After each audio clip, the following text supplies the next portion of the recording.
بسم اللہ الرحمن الرحیم۔ السلام علیکم ورحمۃ اللہ وبرکاتہ۔ ماہ سفر کی فضیلت۔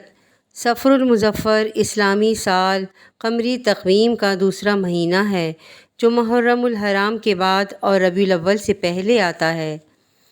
حضرت ابو ہریرہ سے روایت ہے کہ نبی کریم صلی اللہ علیہ وآلہ وسلم نے ارشاد فرمایا، سفر کوئی چیز نہیں، یعنی لوگوں کا اسے منحوس سمجھنا غلط ہے۔ ماہ سفر کو لوگ منحوس جانتے ہیں، اس میں شادی بیاہ نہیں کرتے، لڑکیوں کو رخصت نہیں کرتے، اور بھی اس قسم کے کام کرنے سے پرہیز کرتے ہیں اور سفر کرنے سے گریز کرتے ہیں۔ خصوصاً ماہ سفر کی ابتدائی 13 تاریخیں بہت زیادہ نحس مانی جاتی ہیں اور ان کو 13 تیزی بھی کہتے ہیں۔ یہ سب جہالت کی باتیں ہیں۔